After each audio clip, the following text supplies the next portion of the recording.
Hello बच्चों, मेरा नाम है मोहित और आपका स्वागत है हमारे यूट्यूब चैनल हिस्ट्री चैंपियन में। तो जैसा कि आप जानते हो, आपका जो पेपर होने वाला है आधुनिक काव्य का, हिंदी लिटरेचर का बीए फिफ्थ सेमेस्टर का जो पेपर होने वाला है आधुनिक काव्य का, या आप अन्य कोई सेमेस्टर के विद्यार्थी हो और आपका आधुनिक काव्य का जो पेपर होगा, तो उससे संबंधित आपके सामने अपन जितने भी महत्वपूर्ण प्रश्न है यूनिट वाइज उन्हीं सभी प्रश्नों को पढ़ने वाले हैं। काफी ज्यादा महत्वपूर्ण ये आपके सामने वीडियो होने वाला है। तो आपको क्या करना है, चैनल को सब्सक्राइब कर देना है, वीडियो को लाइक कर देना और अपने दोस्तों को जरूर से शेयर कर देना है। चलो शुरू करते हैं अपन। यूनिट फर्स्ट का जो पहला इंपॉर्टेंट क्वेश्चन आपके सामने, और ये वाली पीडीएफ है, ये आपको हमारे टेलीग्राम चैनल पे मिल जाएगी। टेलीग्राम चैनल को जरूर से ज्वाइन कर लेना। साथ के साथ आपको जो अन्य वीडियोस का सॉल्यूशन हमारे जो यूट्यूब चैनल पे देखने को मिलेगा, तो यूट्यूब चैनल को भी जरूर से ज्वाइन करना।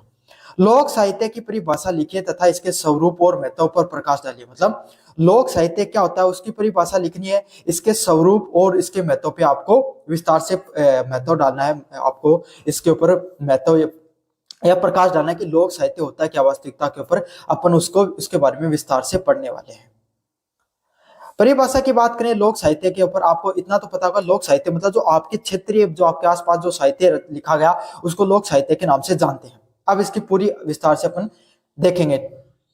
लोक साहित्य किसी विशिष्ट समुदाय या अंचल में मौखिक परंपराओं द्वारा पीढ़ी दर पीढ़ी स्थानांतरित होने वाली साहित्य विधा। मतलब लोक साहित्य क्या होता है, कोई भी विशिष्ट समुदाय है, चाहे आपके सामने, चाहे धर्म से संबंधित हो, चाहे जाति से संबंधित हो, चाहे कोई धार्मिक पक्ष हो उसका, चाहे आपके सामने ऐतिहासिक पक्ष हो। समझ में आ गया? जैसे कि मैं आपके सामने बताऊं, जब आपके सामने जो हमारे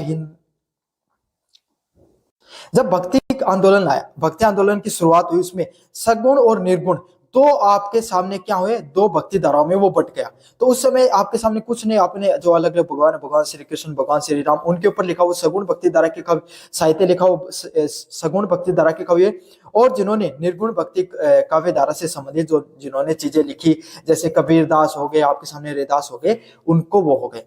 अलग अलग प्रकार के आपके साहित्य देखने को मिला, धर्म से संबंधित, आप चाहे इस्लाम धर्म से संबंधित, ईसाई, पारसी, आपके सामने जो बौद्ध धर्म है वो साहित्य देखने को मिलता है।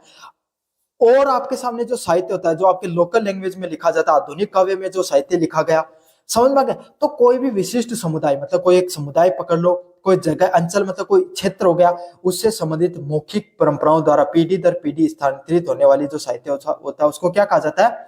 उसको लोक साहित्य के नाम से जाना जाता है। मतलब मौखिक रूप से भी इस साहित्य के स्थानांतरण देखने को मिलता है। आप राजस्थान के विद्यार्थी हो, शादी ब्याह में आपके सामने हमारे गीत गाए जाते हैं। क्या वो गीतों को आपके मम्मी या फिर आपकी जो बहन है या आपकी दादी है, क्या उन्होंने कभी उनको पढ़ा है? कोई किताब थोड़ी आई थी उसकी जिसमें किताब में पढ़कर उन्होंने याद किया, नहीं किया ना। वो भी आपके सामने एक पीढ़ी से दूसरी पीढ़ी पर मौखिक रूप से वो चीजें स्थानांतरित होती चली गई। शादी ब्याह में आपने गीत सुने होंगे ना, जो महिला आपके सामने जो शादी ब्याह पे गीत गाती हैं, या फिर हमारी लोक परंपरा से संबंधित कोई भी देवता है, चाहे रामदेव जी हैं, चाहे आपके सामने गुगा जी हैं, चाहे बाबू जी हैं आपके सामने, चाहे आपके सामने जो तेजा जी हैं, इन सबके जो गीत गाए जाते हैं, ये आपके सामने लिखित से ज्यादा मौखिक रूप से स्थानांतरित होते हैं, जिसके रचयिता ज्ञात है, और इन सबको किसने लिखा इसके बारे में भी नहीं पता चलता है। और ये जनमानस की भावनाएं, अनुभव, विश्वास और जीवन शैली को अभिव्यक्त करते हैं। आपके सामने जो ये गीत देखने को मिलते हैं, जो मैंने आपको उदाहरण दिया, शादी ब्याह में हमारे लोक देवताओं से संबंधित जो गीत देखने को मिलते हैं, इसमें क्या होता है, आपके सामने जो हमारे जनमानस है, जो आसपास के जो लोग हैं, उनके अंदर उनकी क्या भावनाएं हैं, उन्होंने जीवन में क्या अनुभव किया, उसके आधारित आपके सामने विश्वास और जीवन शैली पे आधारित क्या ये लोक साहित्य देखने को मिलता है। यह किसी एक व्यक्ति की रचना न होकर सामूहिक चेतना का प्रतिफल भी दिखाई पड़ता है। साथ में साथ यहाँ पर क्या होता है, ये कोई भी एक व्यक्ति है ना, उसके द्वारा रचना नहीं की गई है, यहाँ पर अलग अलग व्यक्तियों के द्वारा। मतलब जैसा क्या होता है, वही गीत अगर आप अपने गांव में सुनते हो और वही गीत आपके सामने आप अपने ननियाल में सुनोगे, या फिर आप दूसरे जिले में सुनोगे, तो गीत वही होगा, लेकिन उसमें कुछ पक्ष हैं, कुछ शब्द है वो चेंज कर दिए गए। क्यों? अपने हिसाब से उसमें बदलाव देखने को मिलता है। लोगों को जैसी भावना आती है, जैसे उनको वहां का वातावरण है, जैसा वहां का व्यवहार है, लोकजन की भाषा, उसी हिसाब से उनको साहित्य में बदलाव देखने को मिलता है। स्वरूप की बात करें, आपके सामने किस प्रकार का जो स्वरूप है वो देखने को मिलता है। पहला स्वरूप मतलब किस तरीके से गायन देखने को मिलता है। पहला मौखिक रूप से, ये मुख्य रूप से मौखिक परंपरा पर आधारित होते हैं। जितना भी जो साहित्य देखने को मिलता है आपके सामने, जो लोक साहित्य होता है, वो कैसा होता है, मौखिक रूप से। मतलब एक व्यक्ति से दूसरे व्यक्ति तक जो भावनाएं हैं उनको व्यक्त किया जाता है, किसके द्वारा? शब्दों के द्वारा। गीत गाए जाते हैं, वो शादी विवाह वाले गीतों का उदाहरण दूंगा। वो विवाह आपके सामने, विवाह में जो गीत गाए गए, आपकी मम्मी या दादी ने वो गीत गाए और वो आपके सामने क्या हुए, वो मौके आपकी दादी ने आपको, जो आपकी जो बहन है, आपके सामने जो आपकी माता है, उनको सिखाए। उन्होंने आपकी जो आपके अगली जनरेशन, वो अगली जनरेशन तक सिखाती चली जाते हैं। तो यही इस प्रकार से क्रम है, वो चलता रहता है मौखिक रूप से। सामूहिकता, इसका रचनाकार अज्ञात अज्ञात है। अब इन गीतों को कोई पूछे भाई किसके द्वारा लिखा गया है, नहीं पता चलेगा किसी को किसके द्वारा लिखा गया। यह समुदाय की सामूहिक अभिव्यक्ति होती है। मतलब आपके सामने क्या होता है, इसका कोई रचनाकार नहीं है, जिसके जैसे मन में आया उसने उसमें जैसे जैसे बदलाव देखने को मिले वो बदलाव करते चले गए। और जो आज वास्तविक स्वरूप देखते हो उसमें कुछ सभी लोगों का मिला जुला क्या योगदान देखने को मिलता है। किसी एक व्यक्ति ने नहीं लिखे हैं, बल्कि सारे के सारे समाज में ही वो गाए जाते हैं। सभी का योगदान थोड़ा बहुत देखने को मिलता है उसके अंदर। अगले वाला है परिवर्तनशीलता। मौखिक होने के कारण क्षेत्रीयवाद और समय के अनुसार कुछ परिवर्तन संभव है। मतलब समय के साथ इन सब जो जितना भी जो साहित्य देखने को मिलता है उसमें परिवर्तन ये होना संभव है। आपके सामने चाहे लोक साहित्य हो गया या फिर जो लोक संगीत हो गया, इन सब में क्या होता है, आपके सामने मौखिक है, बोल बोल कर आगे बढ़ रहे हैं आपके सामने। तो इसमें क्या है, लोग अपने हिसाब से चेंज भी कर लेते हैं क्षेत्र से हिसाब से। मैंने उदाहरण दिया था ना, आपके जिले में वही संगीत अगर दूसरे जिले में जाएगा तो उसमें अपने हिसाब से आपको बदलाव देखने को मिलेगा मिलता है। सहज, सरलता और सहजता, इसकी भाषा, जो ये साहित्य की रचना की जाती है, इनकी भाषा सहज और लोक जीवन के करीब होती है। मतलब जो लोक साहित्य देखने को मिलता है उसकी विशेषता क्या होती है भाई, लोक साहित्य है तो लोक जन के द्वारा किसी एक विशेष क्षेत्र में उसको गाया जाता है। तो वो क्या होगा, एकदम सरल होगा। सुनने वाला व्यक्ति उसको सुनकर क्या सा लगेगा, आत्म मुक्त हो जाएगा वो। मतलब एकदम सरल व सहज भाषा में आपके सामने ये साहित्य, उसकी रचना की जाती है। हर व्यक्ति के लोक जीवन के साहित्य करीब होता है। महत्व की बात करें, आपके सामने क्या महत्व है, संस्कृति का दर्पण। यह किसी समाज की संस्कृति, रीति रिवाज, विश्वास और मूल्य को दर्शाता है। ये जो क्या देखने को मिलता है इसमें, संस्कृति का दर्पण है। संस्कृति का दर्पण क्या होता है, आपके सामने कोई भी समाज है उसमें कैसे रीति रिवाज चलते हैं, कैसे वहां की संस्कृति है, कैसे उनके विश्वास व मूल्य हैं, इन सब चीजों को दिखाया जाता है इसके द्वारा। समझ में आ गया। तो कोई भी समाज की संस्कृति है भाई, आपके सामने हिंदू परंपरा के जो लोग गए थे वहां पे हिंदू धर्म से संबंधित चीज देखने को मिलेगी। किसी जाति विशेष है तो जाति विशेष की उसमें संस्कृति व रीति रिवाज देखने को मिलते हैं। कोई धर्म से विशेष है तो धर्म, धार्मिक चीजें देखने को मिलती हैं। इतिहास के स्रोत, यह लिखित इतिहास के अभाव में इस काल में सामाजिक व संस्कृति की जानकारी की महत्वपूर्ण स्रोत है। मतलब इसमें कोई लिखित इतिहास नहीं होता चीजों का। समझ में आ गया आपके सामने। तो ये जो आपके सामने जो साहित्य की रचना की जाती है इस प्रकार के साहित्य में, इसमें किसी भी प्रकार का लिखित इतिहास नहीं देखने को मिलता है। जो हमारे समाज के आसपास जो घटनाएं होती हैं उन्हीं सब चीजों के आधार पे जो साहित्य है उसकी रचना हो जाती है। जो समाज और संस्कृति में जो चीजें देखने को मिलती है उसी प्रकार से उन्हीं सब चीजों का आपके सामने साहित्य देखने को मिलता है। मनोरंजन और शिक्षा, यह जनमानस के लिए मनोरंजन का साधन है और नैतिक शिक्षा भी देता है। मतलब क्या दिखाई पड़ता है, जो जनमानस है, जो जनता है, उसके लिए एक प्रकार के मनोरंजन के साधन के रूप में भी कार्य करता है। मतलब जनता है उसका इसमें मनोरंजन हो जाता है, नैतिक शिक्षा भी इसमें से आपको हमें मिलती है, नैतिक शिक्षा भी इसमें से हमें प्राप्त होती है। मतलब गीत संगीत गाए जाते हैं, सभी लोग एक जगह, भाई होली वगैरह है उस पे अपने जो गीत गाए जाते हैं तो सभी लोग एक जगह इकट्ठे हो जाएंगे, चाहे स्त्री हो गए चाहे पुरुष हो गए, वो गीत गा रहे हैं, है ना। लोग उसमें जो नृत्य करते हैं, हंसी मजाक होते हैं, तो मनोरंजन का भी इसमें साधन होते हैं। साथ के साथ हमें संस्कार भी सिखाए जाते हैं सबके माध्यम से। हमें हमारी पूर्वजों के द्वारा जो संस्कृति को जो उन्होंने सहेज कर रखा है उस संस्कृति के बारे में भी हमें ज्ञान होता है, उसके बारे में भी हमें विस्तार से चीजों के बारे में पता चलता है। सामूहिक पहचान, ये किसी समुदाय की पहचान व एकजुट बनाए रखने में सहायक होते हैं। साथ ही साथ इसमें क्या देखने को मिलता है, हमारे जो समुदाय होते हैं उसकी पहचान से पता चलता है और ये हमारे जो समाज होता है उसको एकजुट बनाए रखने में सहायक होते हैं एक प्रकार से। समझ में आ गया। तो ये था आपके सामने जो पूरा का पूरा लोक साहित्य की क्या परिभाषा है, क्या इसका स्वरूप देखने को मिलता है और इसका क्या महत्व, इसके बारे में अपने विस्तार से हमने जाना इसके बारे में। अगले वाले प्रश्न की बात करें, आपके सामने लोक साहित्य और लोक संस्कृति में अंतर संबंध की व्याख्या कीजिए। मतलब लोक साहित्य क्या होता है और लोक संस्कृति क्या होती है, उनके बीच में आपके सामने क्या संबंध देखने को मिलता है, उसके ऊपर अपन विस्तार से पढ़ने वाले हैं। यह भी काफी ज्यादा महत्वपूर्ण प्रश्न आपके सामने होने वाला है।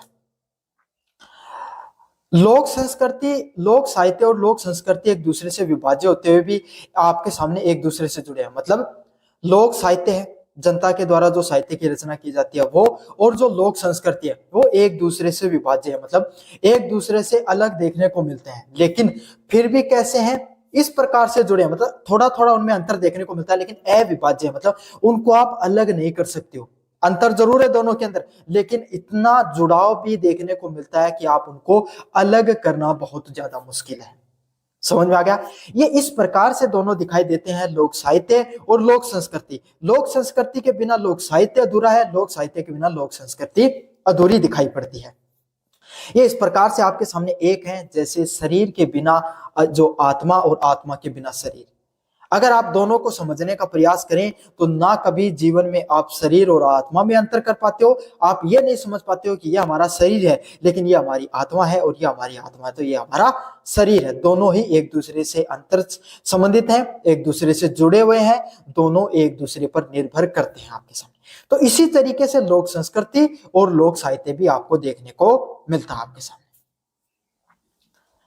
पहले वाले प्रश्न की बात करें, इसके अंदर आपके सामने क्या देखने को मिलता है, अभिव्यक्ति के माध्यम। मतलब अपन विस्तार से समझेंगे कि भाई इसमें अंतर होता क्या है, क्या आपके सामने दोनों में समानता है, क्या अंतर है, दोनों को विस्तार से समझेंगे। लोक साहित्य व लोक संस्कृति की अभिव्यक्ति का प्राथमिक साधन है। मतलब जो लोक साहित्य है और जो लोक संस्कृति है, यह आपके सामने अभिव्यक्ति, कोई भी व्यक्ति है जो अपनी जो उसकी जो चीजों को लोगों को बताने का जो प्राथमिक माध्यम होता है, मतलब जो प्रथम माध्यम दिखाई पड़ता है, लोक संस्कृति है वो आपके सामने। लोक गीत, लोक कथाएं, लोक गाथाएं व लोककथाएं आदि के माध्यम से हो सकती है। मतलब लोक साहित्य क्या होता है, लोक संस्कृति को बताने का तरीका होता है। मतलब लोक संस्कृति को है मतलब लोगों की संस्कृति, जैसे हम क्या कैसा खान पान करते हैं, हम किस प्रकार की भाषा बोलते हैं, हमारा पहनावा कैसा है, हमारा धर्म कैसा है, हम किस समाज के किस संस्कृति से और किस प्रकार की नैतिकता और संस्कारों को अपने अंदर सहेजे हुए हैं, इसी को लोक संस्कृति के नाम से जाना जाता है। जब इसी लोक संस्कृति को हम अपने लोक गीतों के माध्यम से, गीतों के माध्यम से, जो संगीत के माध्यम से, अपने बच्चों को कथाओं के माध्यम से, जो लोक कथाएं होते हैं, भाई आपने सुना होगा महाराजा सूरजमल के बारे में, महाराजा जो पापू जी की कथाएं सुनी होगी आपने अपने गांव के आसपास की कुछ कहानियां सुनी होंगी, आपने जो रामदेव जी की कहानियां सुनी होंगी, आपने जो हमारे जो तुलसी माता की पूजा की जाती है उसकी कहानियां सुनी होंगी। ये हमारी लोक कथाएं होती हैं, साथ के साथ लोककथाएं होती हैं। सुनते हो ना आप, आपके सामने आपके आसपास जो लोककथाएं देखने को मिलती है, भाई 9 2 11 होना, है ना, नाचने जाने तो आंगन टेढ़ा, सुनी होगी ना।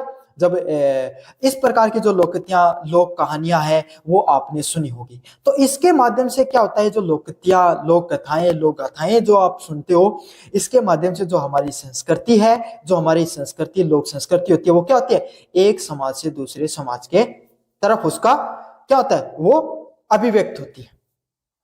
आदि के माध्यम से किसी समुदाय की संस्कृति, मूल्य, रीति रिवाज, विश्वास, परंपराएं व त्योहार है वो पीढ़ी दर पीढ़ी जीवित रहते हैं। मतलब जो आपके सामने जो हमारी लोक गाथाएं हैं, लोककथाएं, इसके माध्यम से समुदाय, जो हमारा समाज है, उसमें जो संस्कृति होगी, जो हमारी संस्कृति है, उसके जो मूल्य होते हैं, समझ गया, जो रीति रिवाज होते हैं, जो विश्वास और जो परंपराएं होती है, मतलब जो हमारी जो रीति रिवाज देखने को मिलते हैं, जो विश्वास होता है हमारा, हम जो अपने धर्म पर विश्वास करते हैं, हमारा जो समुदाय, हमारी जो सामाजिकता होती है उस पर जो विश्वास करते हैं, हमारी परंपरा है, जैसे होली पर ईदगाह मनाई जाती है, उस पर दीपावली पर आपके सामने, या फिर बुद्ध पूर्णिमा, जिस भी आप समाज से आप रहते हो, हम आपकी क्या परंपराएं हैं, आप किस प्रकार के त्योहार मनाते हो और किस प्रकार की जीवन शैली को जीते हो, वो सब आपके सामने पीढ़ी दर पीढ़ी आपके सामने क्या रहती है, जीवित रहते हैं। दीपावली आती है आपके सामने तो सभी आपके सामने दीपक जलाते हैं, आपके जलाते हो, आपके सामने सभी घरों पे मिठाई भेजी जाती है। होली आती है, सभी अपन गुलाल एक दूसरे के रंग लगाते हैं, होली के गीत गाए जाते हैं, बड़े बुजुर्गों के चरण स्पर्श किए जाते हैं। इस प्रकार की लोक परंपराएं हमारे समाज में देखने को मिलती हैं। जब ये सब आपके सामने शादी विवाह का जो फंक्शन होते हैं तो सभी सारा का सारा समाज एक जगह एकजुट होता है। उस समय क्या होता है, इन जो लोकगीत लोक कथाओं के माध्यम से हमारा मनोरंजन भी देखने को मिलता है, और हमारा क्या होता है, हमारा जो साहित्य है वो भी, हमारी जो परंपराएं वो भी आगे बढ़ती है। संस्कृति के दर्पण, लोक साहित्य लोक संस्कृति का जीवित दर्पण है। मतलब जो हमारा जो आम साहित्य है, जो लोक साहित्य है, क्या है, जो हमारी लोक संस्कृति है, जो हमारे आसपास की संस्कृति है, उसका वास्तविक दर्पण के रूप में दिखाई देता है। यह दर्शाता है कि लोग कैसे रहते हैं, क्या सोचते हैं और किन चीजों पर विश्वास करते हैं। मतलब जो लोक साहित्य होता है, जो आपका जो आसपास का जो साहित्य देखने को मिलता है, उससे हमारी लोक संस्कृति है वो जीवित रहती है। हमारी जो संस्कृति है वो एकदम जीवित दर्पण, उसके बारे में वास्तविक रूप से चीजें पता चलती हैं। जैसे दर्पण होता है, उसमें आप अपना चेहरा देखते हो, आपको अपनी चीजें दिखाई पड़ती हैं। उसी तरीके से जब लोक साहित्य को पढ़ते हो तो आपकी संस्कृति का दर्पण उसमें दिखाई पड़ता है। यह दिखाई देता है कि लोग कैसे रहते हैं, ये क्या पता चलता है कि लोग जीवन में कैसे रहते हैं और वो किस प्रकार का सोच रखते हैं, किन किन चीजों पर विश्वास रखते हैं और उनका जीवन में क्या अनुभव है। तो देखो, आप शादी विवाह के अंदर जो आपके सामने किस किस प्रकार के गीत गाए जाते हैं, हमारी जो संस्कृति है, जो त्योहार होते हैं, है ना, जो दीपावली हो गया, होली हो गया, ईद का, जैसे भी जो भी त्योहार होते हैं, वहां पे आपके सामने क्या दिखाई देता है, वैसे ही संगीत दिखाई देते हैं। उदाहरण के लिए एक क्षेत्र में लोकगीत वहां के कृषि चक्र, मतलब होली क्यों होती है भाई, होली दीपावली मुख्यतः कब मनाए जाते हैं, जब आपके सामने फसल की कटाई होती है। तो आपके सामने उसी के उपलक्ष्य में भाई लोग पहले के जिस समय ये त्योहार शुरू हुए होंगे, उस समय क्या हुआ होगा, फसल कटने के बाद में लोग थोड़े आपके सामने काम करने के बाद में थोड़ा सा उनके बीच में खाली समय बच गया होगा, तो उस समय त्योहारों की रचना की गई ताकि लोग थोड़ा रिलैक्स कर सके। समझ में आ गया। तो ऐसे लावणी के समय थोड़ी आते हैं, कोई त्योहार नहीं आता, नहीं कोई बड़ा त्योहार, इसीलिए नहीं आते। तो कृषि चक्र के समय शादी विवाह हो गए, रीति रिवाज या त्योहारों के हिसाब से आपके सामने क्या देखने को मिलते हैं, आपके सामने आभारी जो लोक साहित्य व लोक रचनाएं व लोकगीत है वो देखने को मिलते हैं आपके सामने। समझ में आ गया। तो इसी हिसाब से अपनी हमारी पूरी की पूरी संस्कृति है वो देखने को मिलती है। प्रेरणा स्रोत की बात करें, क्या कौन सी चीजें हैं जो हमारे लिए प्रेरणा स्रोत है। लोक संस्कृति लोक साहित्य के लिए प्रेरणा स्रोत बनती है। मतलब जो हमारी लोक संस्कृति है, जो जनता के लिए जो लोक संस्कृति होती है, वही हमारे लोक साहित्य के लिए प्रेरणा स्रोत बनती है। मतलब जो हमारा आम साहित्य है, जो जनता के द्वारा जो संस्कृति व साहित्य देखने को मिलता है, वही हमारे लिए क्या बनता है, एक प्रकार से प्रेरणा स्रोत होता है। अलग अलग प्रकार के समुदाय में जो हमारे पर्व त्योहार संस्कार और दैनिक जीवन की घटनाएं ही लोक साहित्य का विषय बनती है। मतलब हमारा जो समुदाय होता है उसमें अलग अलग प्रकार के पर्व बनाए जाते हैं, अलग अलग त्योहार मनाए जाते हैं, संस्कार व दैनिक जीवन की घटनाएं होती हैं। मतलब जो हमारा समाज है, जो हमारा समुदाय है, उसमें जो अलग अलग प्रकार के त्योहार मनाए जाते हैं, अलग अलग प्रकार के जो संस्कार मनाए जाते हैं, अलग अलग प्रकार के जो पर्व मनाए जाते हैं, वही क्या होते हैं, वही आपके सामने जो आपके जो दैनिक जीवन में जो घटनाएं घटती हैं, उसी से क्या देखने को मिलता है, हमारा जो लोक साहित्य है उससे संबंधित जो आपके सामने जो विषय है वो देखने को मिलते हैं। समझ में आ गया। तो लोक साहित्य में वही चीजें देखने को मिलती है जो आपके आसपास के जो हमारे जीवन में होती हैं, कैसे त्योहार मना रहे हो, कैसे पर्व मना रहे हो, क्या संस्कार देखने को मिलते हैं, वही सब चीजें आपके सामने होती हैं, वही चीजें आपके सामने लोक साहित्य में देखने को मिलती हैं। पोषण और संरक्षण, लोक साहित्य अपनी मौखिक परंपराओं के माध्यम से लोक संस्कृति को पोषित करते हैं। मतलब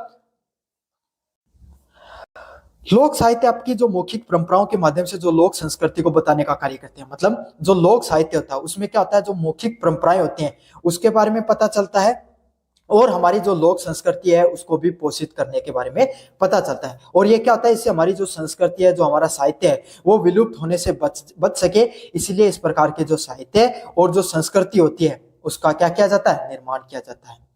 ये एक के बिना दूसरे की कल्पना अधूरी है। अगर अपन विस्तार से पढ़ें, लोक साहित्य के बिना लोक संस्कृति अधूरी है, लोक संस्कृति के बिना लोक साहित्य अधूरी है। ये एक दूसरे के बिना अधूरे हैं और आपसी संबंध एक जीवित व गतिशील इकाई बनाता है। मतलब इसमें क्या दिखाई देता है, इनका जो आपस में जो संबंध होता है ये एक दूसरे को क्या बनाता है, जीवित व गतिशील इकाई के रूप में दिखाई पड़ता है।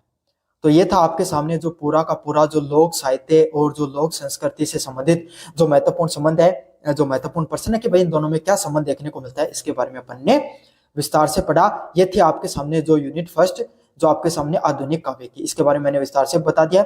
चैनल को जोर से सब्सक्राइब कर देना, वीडियो को जोर से लाइक कर देना। धन्यवाद। हेलो बच्चों, मेरा नाम है मोहित और आपका स्वागत है हमारे यूट्यूब चैनल हिस्ट्री चैंपियन में। तो जैसा कि आप जानते हो, आपका जो पेपर होने वाला है आधुनिक काव्य का, तो उससे संबंधित आपके सामने जितनी भी महत्वपूर्ण चीजें हैं सारे के सारे आपके सामने अपन पढ़ने वाले हैं, उसका अपन रिवीजन करवाने वाले हैं। यूनिट फर्स्ट का रिवीजन मैं ऑलरेडी करवा चुका हूँ। अब इस वीडियो में अपन देखेंगे यूनिट नंबर सेकंड का रिवीजन, जिसमें लोकगीत और लोक कथाओं से संबंधित आपके सामने सारे के सारे जो महत्वपूर्ण प्रश्न है वो देखने को मिलते हैं, उसके बारे में अपन विस्तार से पढ़ने वाले हैं। तो आपको क्या करना है, वीडियो को लाइक कर देना है, चैनल को सब्सक्राइब कर देना है। काफी बच्चे चैनल को सब्सक्राइब नहीं करते हैं, सभी बच्चों से अनुरोध है चैनल को सब्सक्राइब कर देना, कर दो आप। ये जो पीडीएफ जो मैं आपको पढ़ा रहा हूँ ये आपको हमारे टेलीग्राम चैनल पे देखने को मिलेगी। टेलीग्राम चैनल का लिंक डिस्क्रिप्शन में दे रखा है। सभी बच्चे टेलीग्राम को ज्वाइन कर लेना, फ्री में नोट्स वहीं पर मिल जाएंगे आपको, चाहे 5th सेमेस्टर के, 3rd के, 5th किसी के भी सारे नोट्स फ्री में यहीं पर देखने को मिलते हैं। साथ के साथ अन्य जो यूनिट फर्स्ट अगर अभी तक नहीं देखे है तो प्लेलिस्ट का लिंक डिस्क्रिप्शन में, वहां से जाकर जरूर से देख लेना।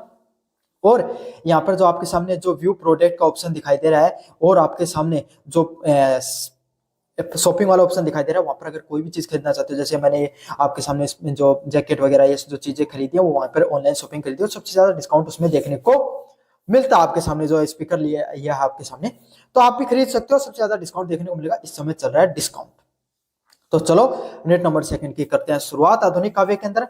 इसमें क्या है, लोकगीत की विशेषताएं लिखिए कि लोकगीत क्या होते हैं और इसके विभिन्न प्रकारों का संक्षेप में वर्णन कीजिए। मतलब लोकगीत के जो विशेषताओं के बारे में बताइए और इसके जो विभिन्न प्रकार होते हैं उसके बारे में आपको संक्षेप में वर्णन करना है कि आपके सामने लोकगीत और लोक कथाएं से संबंधित प्रश्न है। तो इसमें लोकगीतों के बारे में देखेंगे आपके सामने क्या होता है लोकगीत।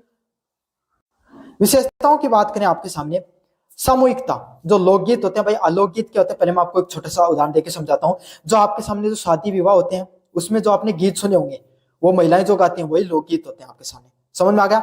होली का त्योहार होता है, अपन जो डफ होता है, डफ आपने सुना ना, वो जिसमें जो एक प्रकार से खुला होता है और जिसपे अपन बजाते हैं और जो आपके सामने जो गाए जाते हैं, संगीत गाया जाता है, तो वो भी लोकगीत होते हैं। होली पे गाए जाने वाले और कोई अन्य त्योहार पे गाए जाने वाले गीत हैं, जन्माष्टमी पे कोई गीत गा रहे हो, ये सब क्या आपके सामने, ये हमारे लोकगीत होते हैं। हमारे आसपास के जो साहित्य जो संस्कृति से उन गीतों का निर्माण होता है उन्हीं को क्या कहा जाता है, लोकगीत के नाम से जाना जाता है। क्या विशेषता होती है लोकगीतों की, सामूहिकता देखने को मिलती है। मतलब सामूहिकता क्या होती है, इनके जो रचनाकार होता है, जो लोकगीत होते हैं इसका रचनाकार है वो आपके सामने क्या होता है, अज्ञात होता है। इसके रचनाकार के बारे में पता ही नहीं होता कि कौन इसका रचनाकार है, समझ में आ गया भाई। अब आपके मम्मी, अगर जो आपकी मदर है या आपकी दादी है या फिर सिस्टर जो लोकगीत गाते हैं आपके सामने शादी विवाह के, अगर आप उनसे पूछो कि भाई आपने संगीत कहाँ से सीखा, ये गीत आपने कहाँ से सीखे, तो क्या वो बता पाएंगे किसके द्वारा, तो वो बोलेंगे कि भाई मेरी जो माता होती थी उसने मुझे सिखाया है। और अगर उनसे पूछो तो वो कहेंगे मैंने भी आप जो आसपास की महिला गाती थी तब मैंने सीख लिया। तो अगर आप इसकी जड़ तक जाना चाहोगे कि किसने लिखा है तो इसका रचनाकार आपको नहीं मिलेगा। मतलब तो इसमें क्या होता है, सारे समाज के द्वारा, जितना भी जो समाज की जो महिलाएं हैं, जो पुरुषों के द्वारा जो इसके जो संगीत है उसकी रचना की गई। धीरे धीरे एक व्यक्ति ने गाना शुरू किया, फिर धीरे धीरे आगे बढ़ता बढ़ता क्या हो आपके सामने, वो अपने हिसाब से बदलता चला गया और इसमें सारे समाज की भावनाएं हैं, सामूहिक भावनाएं वो देखने को मिलती है। अगला क्या है, मौखिकता। मौखिकता क्या होती है, पीढ़ी दर पीढ़ी मौखिक रूप से स्थानांतरित होने वाला साहित्य है, एक प्रकार से लोकगीत होते हैं। क्यों भाई, आपके सामने आपकी माता जी से पूछो, आपकी दादी जी से पूछो, या फिर जो लोकगीत गाते हैं उनसे पूछो भाई आपने कहाँ से सीखा, क्या है कोई किताब में लिखे हुए, तब आप कहोगे बिल्कुल नहीं, कोई किताब नहीं इनकी, तो ये तो हमारे जो गुरुजन है उनसे सीखा, अपने माता पिता या फिर वहीं से हमने इन सब चीजों को समाज से सीखा है। और एक व्यक्ति जो वो गाते थे तो उनके साथ हमने रियाज किया, उनके साथ हम भी गाते चले गए और हमने भी ये सब चीजें सीखी।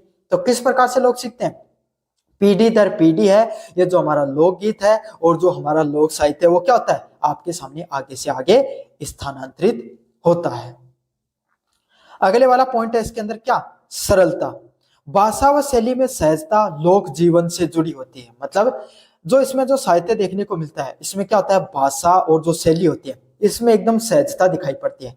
क्यों, क्योंकि भाई आपके सामने इस प्रकार की भाषा, बहुत ऐसे हिंदी के बड़े बड़े शब्द नहीं देखने को मिलेंगे, समझ में आ गया। मारवाड़ी के भी कठिन शब्द नहीं देखने को मिलेंगे, अगर राजस्थान से हो, हरियाणा से हो तो हरियाणवी के बहुत गहरे शब्द नहीं देखने को मिलेंगे।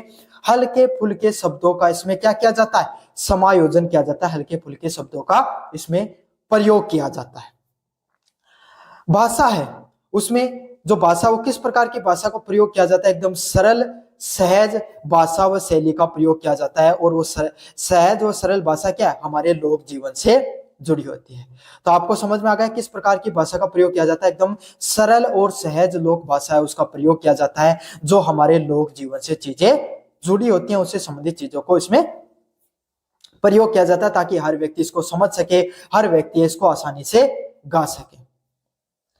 अगला क्या आपके सामने स्वर व लय, मतलब किस प्रकार से इसका गायन किया जाता है, स्वर व लय किस प्रकार से होते हैं। संगीत और ताल का सहज समावेश व समावेश गाने योग्य चीजें देखने को मिलती है। मतलब जो स्वर और जो लय, मतलब जो गाने का जो रिदम होता है, जो गाने का जो स्वर व लय व ताल देखने को मिलती है, वो किस प्रकार से होती है, एकदम सहज होती है और इसमें एक बहुत ही शानदार समावेश गानों का देखने को मिलता है। समझ में आ गया। तो स्वर और लय क्या होते हैं, महिलाएं बहुत ही प्रिय, मतलब अपनी जो होती है उनकी मधुर ध्वनि होती है, उसके द्वारा उनको गाया जाता है। कहाँ पर उनको अधिक जोर से बोलना है, कहाँ उनको हल्का छोड़ना है, वो सब कुछ उनके द्वारा कैसे, खुद के द्वारा ही वो क्या किया जाता है, समायोजित किया जाता है। वो खुद ही उन सब चीजों को सीखती हैं जो उन्होंने सीखा है, उसी हिसाब से उनको जो स्वर लय ताल को वो तय करती हैं। भावनात्मकता, लोक जीवन के सुख दुख आशा निराशा को व्यक्त किया जाता है। मनुष्य जीवन है, जीवन में इंसान के सुख भी आते हैं तो इंसान के जीवन में दुख भी आते हैं। दोनों प्रकार की भावनाओं को इसमें किया जाता है, अभिव्यक्त किया जाता है। दुखी की भावना भी बताई जाती है कि भाई महिलाएं, उनके जीवन का क्या संघर्ष है, पुरुषों के जीवन का क्या संघर्ष है। सुख है तो वो उसमें कैसी भावना देखने को मिलती है। तो हमारा जो आम जीवन होता है, कृषि में क्या कठिनाइयां हैं, जीवन में क्या कठिनाइयां हैं, सामाजिकता में, धर्म में जो आपके सामने सुख दुख होता है, आशा निराशा होती है, उन सब चीजों को इन लोक संगीतों के माध्यम से प्रयुक्त किया जाता है। आज के समय तो खैर हमारे पास मोबाइल आ गया, हम तकनीक से जुड़े हुए व्यक्ति हैं, लेकिन पहले के समय सब चीज नहीं हुआ करती थी। तो लोगों के लिए मनोरंजन के साधन क्या हुआ करते थे, यही लोकगीत व लोक साहित्य के माध्यम से वो मनोरंजन किए करते थे। हमारे जितने जो त्योहार हैं वो खास करके जो हमारी सभ्यता के, वो कैसे देखने को मिलते हैं, फसल के कटने के बाद में हमारे लगभग त्योहार आते हैं। क्यों? क्योंकि उस समय लोगों के पास थोड़ा खाली समय हुआ करता था, तभी लोगों ने त्योहारों का आयोजन किया ताकि वो अपना थोड़ा मनोरंजन कर सके। समझ में आ गया आपको विस्तार से। अगले वाला पॉइंट है प्रकृति से जुड़ाव। प्रकृति, पशु पक्षी व ग्रामीण परिवेश का चित्रण मुख्यतः देखने को मिलता है। जो हमारा लोकगीत होते हैं उसमें क्या होता है, प्रकृति का विशेष जुड़ाव होता है, जुड़ाव देखने को मिलता है। चाहे वट वृक्ष हो गया, चाहे आपके सामने तुलसी हो गई, चाहे और कोई पेड़ व पौधा हो गया, उससे संबंधित चीजें आपके सामने देखने को मिलती हैं। कोयल का जो आपके सामने हमारे लोकगीतों में, संगीत में आपके सामने जिक्र देखने को मिलता है, मोर का जिक्र देखने को मिलता है, और कोई हिरण का जिक्र देखने को मिलता है। साथ के साथ जो ग्रामीण जो जीवन होता है उसका परिवेश भी देखने को मिलता है। तो प्रकृति से हमारा जो भारतीय संस्कृति है उसका विशेष महत्व रहा है, और हमारे लोकगीत होते हैं उसमें भी प्रकृति से संबंधित चीजें देखने को मिलती हैं। जैसे पशु पक्षी का, कोई भी महिला स्त्री को उस पशु पक्षी से उपमा दी जाती है कि भाई वो तो मोरनी जैसी, उसकी जो मोरनी जैसी उसकी आंखें हैं, चाल है, रूप सौंदर्य जो भी होता है वो उसमें बताया जाता है। परिवर्तनशीलता भी देखने को मिलती है। स्थानीय आवश्यकताओं के अनुसार व परंपराओं के अनुसार इनको थोड़ा बदला जा सकता है। मतलब जो साहित्य की जो लोकगीत होते हैं इनमें क्या होता है, यही सेम संगीत आप दूसरे जिले में सुनोगे या थोड़ा दूर जाकर सुनोगे तो उसमें थोड़ा बहुत अंतर देखने को मिलता है। ऐसा क्यों होता है? क्योंकि लोगों को जैसी जरूरत महसूस होती है, जैसा उनका जीवन हो सकता है एक लोकगीत है जहां पर गाया जा रहा है वहां पे पानी की कमी है, तो वहां पे पानी का रेफरेंस लिया जा रहा है, तो क्या होगा, दूसरे जगह जहां पर पानी जाता है तो वहां पर वो उस चीज को क्यों दिखाएंगे। एक जमीन है जहां पर फसल बहुत अच्छी होती है तो उसका रेफरेंस लेंगे, तो दूसरी जगह उतनी अच्छी नहीं है तो उसका रेफरेंस नहीं देखने को मिलता है। तो यही चीजें हैं जो स्थानीय जो आवश्यकताओं के अनुसार इन लोक गीतों को, लोक संगीतों को यूज किया जाता है। क्यों? क्योंकि भाई आपके सामने हमारे खुद के द्वारा लिखे गए, कोई रचनाकार है नहीं, कोई ऐसे तो है नहीं कि कोई न्यूटन का नियम है फिक्स लिख रखा है तो उसी हिसाब से चलना पड़ेगा। अपने हिसाब से जैसी मर्जी आती है उसी हिसाब से अपन बदलाव कर लेते हैं। किस किस प्रकार का लोक साहित्य, आपके लोक गीत है वो देखने को मिलते हैं। पहले होते हैं संस्कार गीत। संस्कार गीत क्या होते हैं? जो हमारे संस्कृति से जुड़े हुए जो गीत होते हैं, जो हमारे संस्कार होते हैं। जन्म, जब किसी बच्चे का जन्म होता है उस समय आपके सामने जो आपका दसोटन की जो प्रक्रिया, दसोटन जो हमारे जो मतलब मनाया जाता है ना, छठी बनाई जाती है आपके सामने, 6 दिन होने के बाद में मनाया जाता है। समझ में आ गया, ये सब होता है। विवाह होते हैं, विवाह पे आपके सामने लोकगीत देखने को मिलते हैं। और मुंडन जैसे जो संस्कार होते हैं उस पे क्या किया जाता है, आपके सामने हमारे गीत गाए जाते हैं। जैसे सोहर हो गया, बन्ना बन्नी आपके सामने क्या है, आपके सामने ये हमारे संस्कार के गीत हैं, हमारी संस्कृति के गीत दिखाई पड़ते हैं। अगले वाले कौन से आपके सामने जो गीत है वो दिखाई पड़ते हैं, जिनको अपन बोलते हैं लोकगीत के माध्यम से। धार्मिक जो अनुष्ठान होते हैं या व्रतों के दौरान गाए जाने वाले गीत होते हैं। मतलब जब कोई व्रत होते हैं तो आपने देखा होगा, चाहे आपके सामने कोई चौथ का व्रत हो गया होली का व्रत हो गया आपके सामने, या कोई अन्य कोई व्रत होता है, तो उस समय क्या किया जाता है, जो आपके सामने जो हमारे धार्मिक अनुष्ठानों पर गीत गाए जाते हैं। जैसे छठ पूजा की जाती है, तो हमारे तो नहीं होता, बिहार में होती है, वहां पर गीत गाया जाता है। करवा चौथ आती है, उसका गीत गाया जाता है। आपके सामने जो होली पर गीत गाए जाते हैं, तो उस समय कोई व्रत होते हैं, जो कोई गीत होते हैं, जो व्रत होते हैं, त्योहार होते हैं, उस समय भी क्या किया जाते हैं, आपके सामने हमारी संस्कृति में गीतों का गायन होता है। अगले वाला पॉइंट है श्रम गीत। काम करते समय गाए जाने वाला गीत, मतलब थकान दूर करने के लिए, खुद को उत्साहित करने के लिए। मतलब भाई पहले, आज के समय तो खैर मोबाइल वगैरह आ गया, तो मनोरंजन उसी पर हो जाता है, लेकिन पहले क्या हुआ करती थी, महिलाएं जब काम करती थी, तो भाई घर का काम करने के लिए जब उनको ऐसा लगता था कि अब थोड़ा सा मनोरंजन कर लिया जाए, तो वो आपस में बैठकर, सामूहिक परिवार हुआ करते थे हमारे गाँव में, बैठकर ही गीत गाने लग जाती थी।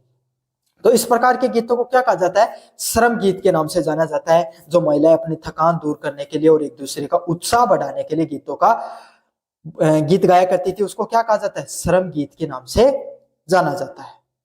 समझ में आ गया। अगले वाले गीत है, वो किस प्रकार के गीत आपके सामने, ऋतु गीत। विभिन्न प्रकार की ऋतुओं के आगमन पे आपके सामने गाए जाने वाले गीत को किस नाम से जाना जाता है, ऋतु गीत के नाम से जाना जाता है। जैसे सावन में कजरी गाया जाता है, होली में फाग और होली के गीत, फागुन में फाग और आपके सामने होली के गीत दिखाई देते हैं। तो जिस प्रकार की ऋतुएं आती हैं, उसी प्रकार के जो हमारे लोकगीत भी दिखाई पड़ते हैं। सावन में कजरी भी गाते हैं, फागुन में जो फाग के जो गीत आते हैं वो देखते हैं, और होली के गीत दिखाई पड़ते हैं। यही सब हमारे जो संगीत है, हमारे जो लोक जीवन के पहलुओं के संगीत के माध्यम से हमारी भावनाओं को व्यक्त किया जाता है। ये जो हमारे साहित्य देखने को मिलता है, इसमें क्या होता है, इस हमारे लोकगीत, लोक जीवन के जो अलग अलग पहलू होते हैं, उसके बारे में हमें विस्तार से पता चलता है। तो ये था आपके सामने जो हमारे जो लोकगीत है, उसकी क्या विशेषताएं हैं, उसके बारे में अपन ने विस्तार से पढ़ा, और उसके विभिन्न प्रकारों के बारे में अपन ने विस्तार से जाना। समझ में आ गया। पहला प्रश्न यूनिट नंबर 2 का कैसा लगा आप जरूर से बताना। चैनल को जोर से सब्सक्राइब कर देना। आप में से अधिकतर बच्चे, 90% बच्चे वीडियो देख लेते हो, लेकिन चैनल को सब्सक्राइब नहीं करते हो। सभी बच्चों से रिक्वेस्ट है, चैनल को जोर से सब्सक्राइब कर लेना, और ऑनलाइन कोई चीज खरीदना चाहते हो तो जरूर से खरीद लेना। पहला पॉइंट है लोक कथा का स्वरूप व उसका वर्गीकरण। जो अलग अलग प्रकार के लोक कथाएं दिखाई पड़ते हैं, उनका कैसा स्वरूप होता है और उनका कैसा वर्गीकरण है, उसके बारे में अपन विस्तार से जानने वाले हैं। इसके बारे में समझ में आए। लोक कथाएं क्या होती हैं, हमारी क्या मौखिक परंपराएं होती हैं, उसके बारे में अपन पढ़ेंगे।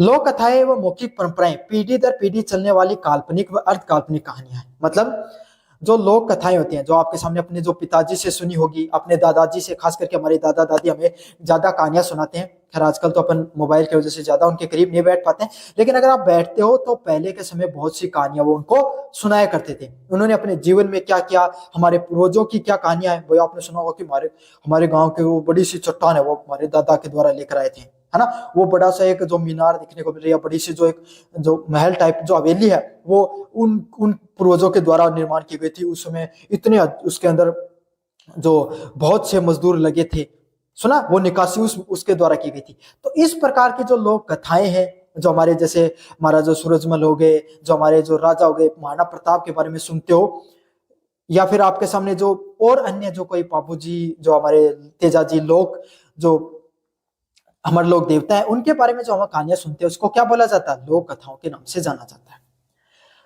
हमारी जो लोक कथाएं दिखाई पड़ती हैं, जो हमारे साहित्य में जो लोक कथाएं दिखाई पड़ती हैं, ये मौखिक परंपराएं हैं। ये भी कैसे आपके सामने एक प्रकार की मौखिक परंपराएं हैं, जो पीढ़ी दर पीढ़ी चलती है आपके सामने। किस प्रकार से चलती है, अभी एक पीढ़ी से दूसरी पीढ़ी तक चलती हैं। काल्पनिक व अर्ध काल्पनिक कहानियां, कुछ कहानियां आपके सामने वास्तविक है, जो आपके सामने समाज में घटित हुई घटनाएं हैं, कुछ आपके सामने अर्ध काल्पनिक कहानी है। अर्ध काल्पनिक कहानियां कौन सी होती हैं, वो कहानियां जिनमें वास्तविकता नहीं होती है, लेकिन बच्चों के मनोरंजन के लिए, लोगों को मनोरंजन के लिए उन कहानियों को गढ़ दिया जाता है आपके सामने। कुछ सत्यता होती है और कुछ आपके सामने उसमें थोड़ा मिर्च मसाला लगाकर उनको थोड़ा चटपटा बना दिया जाता है, ताकि आपको सुनने में अच्छा लगे और आपका मनोरंजन हो सके। इन सब कहानियों का मूल उद्देश्य सिर्फ मनोरंजन करना। ये जो आपके सामने लोक कहानियां, लोक संगीत दिखाई पड़ते हैं, इनका मूल उद्देश्य क्या होता है, सिर्फ आप सबका क्या करना, मनोरंजन करना इनका मुख्य उद्देश्य होता है। बच्चों को शिक्षा देना व सांस्कृतिक मूल्यों को प्रसारित करना। मतलब ये जो आपके सामने जो लोक साहित्य, जो हमारा लोक साहित्य दिखाई पड़ता है, इसका मुख्य उद्देश्य यही होता है कि बच्चों को, या फिर आपके सामने जो बड़े हैं, जो आम जो लोग हैं, उनको इन लोक कथाओं के माध्यम से उनका मनोरंजन कराया जा सके, नैतिकता व संस्कार सिखाने के लिए किया जाता है। बताया जाता था कि हमारे जो राजा है पूर्वज वो इतने आपके सामने स्ट्रॉन्ग हुआ करते थे कि 80-80 किलो के जो आपके सामने क्या करते थे, जो 80-80 किलो 100-100 किलो के आपके सामने हथियार पहनकर चलते थे, युद्ध में लड़ते थे। इस प्रकार की कहानियां सुनाकर हमें क्या किया जाता है, हमें साहस सिखाया जाता है, जीवन में संस्कार सिखाए जाते हैं कि कैसे श्रवण एक पुत्र हुआ करता था जिसने अपने माता पिता के लिए क्या कर दिया था, अपने अंधे माता पिता के लिए तीर्थ यात्रा पर लेके गया था। तो इस प्रकार की लोक कथाओं के माध्यम से हमें संस्कार मिलता है कि हमें माता पिताओं की किस प्रकार से इज्जत करनी चाहिए। समझ में आ गया? तो ये इन सब जो कहानियां हैं, लोकगीत व संगीत का क्या काम है, ये सब कहानियां हमें मनोरंजन ही नहीं कराती हैं, बल्कि क्या कराती हैं, बल्कि हमें हमारे समाज के बारे में बताते हैं, हमारे नैतिकता व संस्कारों के बारे में बताते हैं। इन सब लोक कथाओं व लोक जो कथाएं हैं, इनका कोई रचयिता है उसके बारे में किसी को नहीं पता। भाई ये किसके द्वारा लोकगीत या लोक कथाएं लिखी गई है, इनका रचयिता कौन है, इसके बारे में वास्तविकता में किसी को ज्ञान नहीं है। और ये किसी समाज की सामूहिक चेतना और विश्वासों को दर्शाती है। लेकिन ये जरूर पता है, ये हमारा जो समाज होता है उसकी सामूहिक चेतना और उसके विश्वास को जरूर दर्शाती है। समझ में आ गया? मतलब जो हमारे सारा समाज है उसकी जो किस प्रकार की भावना है उसके बारे में जरूर पता चलता है, और जो हमारा समाज है उसके विश्वास के बारे में जरूर पता चलता है। ये एक सरल भाषा, पुनः आवर्ती चीजों की व नैतिक संदेश व पात्रों का स्पष्ट चित्रण जरूर देखने को मिलता है। जो आपके सामने जो साहित्य दिखाई पड़ता है, इसमें सरल, सहज व स्पष्ट भाषा का जरूर प्रयोग किया जाता है। पुनः आवर्ती, बार बार चीजों को क्या किया जाता है, आपके सामने पुनः रूप से बोला जाता है। नैतिक संदेश और पात्रों को भी स्पष्ट क्या किया जाता है, स्पष्ट चित्रण होता है इसके अंदर, मतलब पात्रों को स्पष्ट रूप से चित्रित किया जाता है। आसान भाषा का प्रयोग, आपको आपके दादा ने अगर कोई कहानी सुनाई, कभी संस्कृत में सुनाई है, हिंदी में सुनाई, नहीं सुनाई ना, आपकी लोकल भाषा में सुनाई होगी, ताकि आपको सुनने में अच्छा लगता है। और जो पात्र होते हैं, जो उसमें नायक और नायक होते हैं, उनको एकदम स्ट्रॉन्ग बनाया जाता है ताकि आपको सुनकर अच्छा लगे, एकदम मजा आ जाए। समझ आ गया? उसमें आपके सामने अलग अलग कहानियां होती हैं, राजा रानी की कहानियां, पशु पक्षियों की कहानियां, देवी देवताओं की व सामान्य जनपात्रों की कहानियां, अलग अलग चीजें होती हैं। कोई राजा रानी की कहानी सुना दी आपको, कोई पशु पक्षी की कहानी सुना दी, साहसी बनाने के लिए आपके सामने कोई आपके सामने लोक देवता है, लोक देवी देवताओं की कहानियां, वह सामान्य जो जनपात्र होते हैं उनकी कहानियों के बारे में आपको बता दिया जाता है। तो इसके माध्यम से क्या होता है, आपके सामने आपको मोटिवेट करने का कार्य किया जाता है। वर्गीकरण की बात करें, आपके सामने लोक कथाओं को उनके विषय वस्तुओं पात्रों के आधार पर विभिन्न वर्गों में बांटा जा सकता है। वर्ग यह समझा कि क्या होते हैं लोक कथाएं, समझ लिया, सब कुछ बता दिया एकदम डिटेल से। अब वर्गीकरण देखेंगे कि कितनी प्रकार के आपके सामने लोक कथाएं होती हैं। समझ में आ गया? तो पहले प्रकार की जो लोक कथाएं होती हैं वो क्या होती है, परी कथाएं, फेरी टेल्स, मतलब ऐसी कहानियां, इसी प्रकार की लोक कथाएं जिनका वास्तविकता से कोई लेना देना नहीं होता है, पूरी तरीके से मनगढ़ंत होती है, बच्चों को मनोरंजन करने के लिए खास करके इस प्रकार की कहानियां बनाई जाती हैं। समझ में आ गया? परी कथाएं होती है, नाम से पता चला, जहाँ पे परियों की बात होगी, मतलब कोई जादुई तत्व की बात की जाएगी, भाई जहाँ पे जादू जैसी चीजों की बात की जाएगी। राजकुमार व राजकुमारी की कहानियां, परियां व अजूबे की कहानियां, मतलब इस प्रकार की कहानियां सुनाई जाएंगी जिनके बारे में, जिनका वास्तविकता से कोई लेना देना नहीं होता, जिसमें जादू होगा आपके सामने, जिनको सुनकर आपको अच्छा लगेगा कि हाँ ऐसा भी हो सकता है। समझना? कोई राजकुमार राजकुमारी की कहानी सुना दी, कोई परियों की कहानी व अजूबों की कहानी आपको सुना दी जाती है। तो इस प्रकार की कहानियां आपको किस लिए सुनाई जाती है, ताकि आपका मनोरंजन हो सके, बच्चों का मन लुभावनी कहानियां होती है एक प्रकार की। अगले वाली कहानियां आपके सामने कैसी होती हैं, पर पशु व पक्षियों की कहानियां। किस प्रकार की कथाएं देखने को मिलती हैं, पशु व पक्षियों की कहानियां होती हैं, जिसमें पशु पात्रों के माध्यम से नैतिकता सीख दी जाती है। मतलब जो अलग अलग प्रकार की कहानियां सिखाई जाती हैं, जो आपके सामने पशु पक्षियों की कहानियां होती है, जिसमें क्या होती है, पशु पात्र होते हैं, उनके माध्यम से उनको नैतिक सीख दी जाती है। समझ में आ गया? जैसे पंचतंत्र की कहानियां, शेर हो गया आपके सामने, जो चीता हो गया, लोमड़ी होगी, खरगोश हो गया, हाथी हो गया, इस प्रकार की कहानियां देखने को मिलती हैं, जिसमें आपने सुना होगा चूहे की, और आपके सामने जो शेर की कहानी होगी, बचपन में कहानियां पढ़ते हैं ना, वो कोए की कहानी होगी, जो उसमें जो उसका जो मटका होता है उसमें अपने क्या डालता है, पत्थर डालता रहता है पानी पीने के लिए। इस प्रकार की कहानियां आपने बचपन में पढ़ी होगी ना, वो पंचतंत्र की कहानियां हैं। इस कहानियों के माध्यम से क्या देखने को मिलता है, हमें नैतिक सीख दी जाती है। किस प्रकार की सीख दी जाती है, नैतिक व संस्कारों की सीख दी जाती है कि आपके समाज, आपको चीजों के बारे में पता चल सके। अगले वाली कहानियां आपके सामने किस प्रकार की है, नीति कथाएं। नीति कथाएं होती हैं स्पष्ट व नैतिक संदेश या जो जीवन में पाठ सिखाया जाता है। मतलब आपके सामने जो मैंने बताया था ना, जो भगवान श्री राम की कोई कहानी सुना दी कि भगवान श्री राम ने अपने पिताजी की आज्ञा मानने के लिए अपना राजपाट छोड़ दिया था।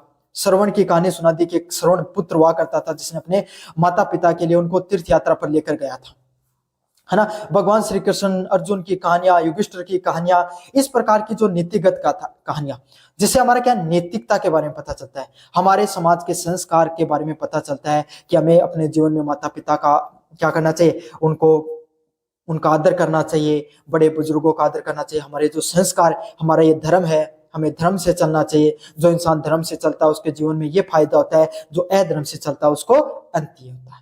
तो इस प्रकार की कथाओं को क्या कहा जाता है, नीति कथाओं के नाम से जाना जाता है।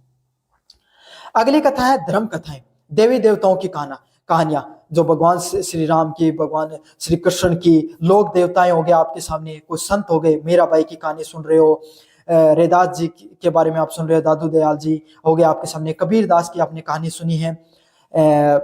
आपके जितने भी देवी देवताएं हैं, लोक देवताएं, बापू जी, अरबू जी, आपके सामने रामदेव जी, तो जितने भी जो आपके सामने देवी देवता हैं, उनके जीवन की जो घटनाएं हैं, उनके जीवन के बारे में अगर आप पढ़ते हो तो इस प्रकार की घटनाओं को क्या कहा जाता है, धर्म कथाओं के नाम से जाना जाता है, जिसमें आप धर्म से संबंधित चीजों के बारे में जानते हैं।